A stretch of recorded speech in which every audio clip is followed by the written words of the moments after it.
کے اندر کچھ گناہ ہوتے تھے اور کہتے ہیں کہ ان کی بستیاں غرق ہو گئی، آج کل تو وہ تمام واقعات ہو رہے ہیں، بلکہ ان سے بڑھ کے ہو رہے ہیں۔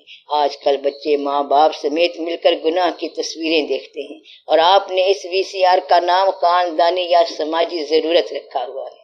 کہتے ہیں کہ اس دور کے اندر یہ بہت ضروری ہے۔ تو اس طرح کے یہ سارے واقعات جو ہو رہے ہیں، یہ غرق ہونے کے قریب کی بات ہے۔ اگر معاشرہ غرق نہیں ہو رہا تو سمجھو کہ تمہاری مدد ہو رہی ہے۔ اگر کافر نیکی کرے تو یہ اس کی مہربانی ہے، اور اگر مومن نیکی نہ کرے تو سمجھو وہ برباد ہو گیا۔ کافر تو مانتا نہیں ہے اور اس کا انجام ہی خوفناک ہے۔ اس کے لیے تو پہلے ہی آگ تیار کر کے رکھی گئی ہے۔ آپ یہ دعویٰ رکھتے ہو کہ جنت میں جانا ہے، اور ہمارے لیے حور مقصورات فی الخیام ہیں اور بہت ساری نعمتیں ہیں۔ اسی طرح آپ نے جو پڑھا ہوا ہے وہ بھی سارا اللہ تعالیٰ کا حکم ہے، مگر جو آپ کی حالت ہے آپ خود اپنا جائزہ لو۔ آپس میں بیٹھے ہوئے بھی اور اکیلے بیٹھے ہوئے بھی سوچو کہ کیا زندگی میں آپ نے وہ کام کیے ہیں جو نہیں کرنے چاہیے تھے، اور وہ کام جو کرنے والے تھے وہ آپ نہیں کر سکے۔ کیا آپ کی زندگی کے اندر اصلاح ہو سکتی ہے؟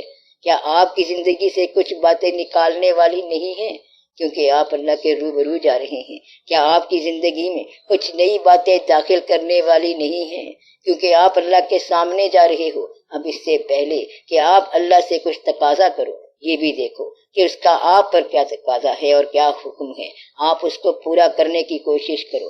اب یہ دیکھنا ہے کہ ہمارے پاس اللہ کا حکم پورا کرنے کی صلاحیت کیا ہے۔ آپ یہ غور کرو کہ آج کے مسلمان اور ہمارے آئیڈیل حضور پاک صلی اللہ علیہ وآلہ وسلم کے درمیان انسانیت کے طور پر کتنا فاصلہ ہے۔ کہیں ایسا تو نہیں ہے کہ آپ اس آئیڈیل کے خلاف اور برعکس چل پڑے ہیں۔ اسلام کہتا ہے یہ دین صداقت کا دین ہے، صادق اور امین کا دین ہے، یعنی صداقت اور امانت کا دین ہے۔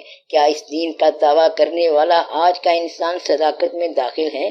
جو اس دین کا دعویٰ رکھتا ہو اور مسلمان بھی ہو مگر سچ نہ بولے تو وہ اسلام میں کیسے داخل ہے؟ جو لوگ مسلمان نہیں ہیں، ان قوموں میں اسلام کی خوبیاں موجود ہیں مگر ان میں کلمے کی کمی ہے۔ اس لیے آپ لوگ جائزہ لو کہ کہیں ایسا نہ ہو